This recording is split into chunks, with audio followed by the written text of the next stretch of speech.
ಎಲ್ರಿಗೂ ನಮಸ್ತೆ. ಇವತ್ತಿನ ವಿಡಿಯೋ ಏನಪ್ಪಾ ಅಂದ್ರೆ ಲೆಮನ್ ಪೆಪ್ಪರ್ ಚಿಕನ್. ಸೊ ಇಲ್ಲಿ ನಾನು 100 ಗ್ರಾಮ್ ಅಷ್ಟು ಚಿಕನ್ ತಗೊಂಡಿದ್ದೀನಿ. ಅದಕ್ಕೆ 2 ಟೀ ಸ್ಪೂನ್ ಅಷ್ಟು ಪೆಪ್ಪರ್ ಪೌಡರ್ ಹಾಕೊಳ್ಳೋಣ.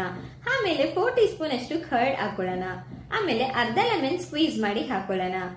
ನೆಕ್ಸ್ಟ್ ರುಚಿಗೆ ತಕ್ಕಷ್ಟ ಉಪ್ಪು ಹಾಕೊಳ್ಳೋಣ. ನೆಕ್ಸ್ಟ್ ಇದನ್ನ ಚೆನ್ನಾಗಿ ಮಿಕ್ಸ್ ಮಾಡಬೇಕು. ಮಿಕ್ಸ್ ಮಾಡಾದ್ಮೇಲೆ ಈ ಮ್ಯಾರಿನೇಟ್ ಮಾಡಿರೋ ಚಿಕನ್ ನಾವು 20 ಮಿನಿಟ್ಸ್ ಹಂಗೆ ಸೋಕ್ ಮಾಡಬೇಕು. ಒಂದು ಕಡೆಗೆ 2 ಸ್ಪೂನ್ ಅಷ್ಟು ಆಯಿಲ್, ಒಂದು ಪಲಾವ್ ಎಲೆ, ಒಂದು ಏಲಕ್ಕಿ, 2 ಲವಂಗ, ಒಂದು ಚಕ್ಕೆ ಹಾಕಿ ಚೆನ್ನಾಗಿ ಮಿಕ್ಸ್ ಮಾಡ್ಕೋಬೇಕು. ನೆಕ್ಸ್ಟ್ ಚಿಕ್ಕದಾಗಿ ಕಟ್ ಮಾಡ್ಕೊಂಡಿರೋ ಒಂದು ಮೆಣಸಿನಕಾಯಿ, 1 ಟೀ ಸ್ಪೂನ್ ಅಷ್ಟು ಜಿಂಜರ್ ಗಾರ್ಲಿಕ್ ಪೇಸ್ಟ್ ಹಾಕಿ ರಾ ಸ್ಮೆಲ್ ಹೋಗೋವರೆಗೂ ಚೆನ್ನಾಗಿ ಸಾಟೆ ಮಾಡ್ಕೊಳ್ಳೋಣ. ನೆಕ್ಸ್ಟ್ ಮ್ಯಾರಿನೇಟ್ ಮಾಡ್ಕೊಂಡಿರೋ ಚಿಕನ್ ಇದಕ್ಕೆ ಹಾಕಿ 10 ಮಿನಿಟ್ಸ್ ಲೋ ಫ್ಲೇಮ್ ಅಲ್ಲಿ ಕುಕ್ ಮಾಡ್ಕೋಬೇಕು. 10 ಮಿನಿಟ್ಸ್ ಕುಕ್ ಆದ್ಮೇಲೆ 1 ಟೀ ಸ್ಪೂನ್ ಅಷ್ಟು ಕಾರ್ನ್ಫ್ಲವರ್, 1 ಟೀ ಸ್ಪೂನ್ ಅಷ್ಟು ಪೆಪ್ಪರ್, ಸ್ವಲ್ಪ ನೀರು ಹಾಕಿ ಮಿಕ್ಸ್ ಮಾಡಿ ಮಿಕ್ಸರ್ಗೆ ಹಾಕೊಂಡು 2 ಮಿನಿಟ್ಸ್ ಫ್ರೈ ಮಾಡ್ಕೊಳ್ಳೋಣ. ಲಾಸ್ಟಿಗೆ ಕೊತ್ತಂಬರಿ ಸೊಪ್ಪನ್ನ ಇದ್ರ ಮೇಲೆ ಗಾರ್ನಿಶ್ ಮಾಡಿ ತಗೊಂಡ್ರೆ ಲೆಮನ್ ಪೆಪ್ಪರ್ ಚಿಕನ್ ರೆಡಿ. ಈ ವಿಡಿಯೋ ನಿಮ್ಗೆ ಇಷ್ಟ ಆಗಿದ್ರೆ ಲೈಕ್ ಮಾಡ್ಕೊಳ್ಳಿ. ಟಾಟಾ ಬಾಯ್.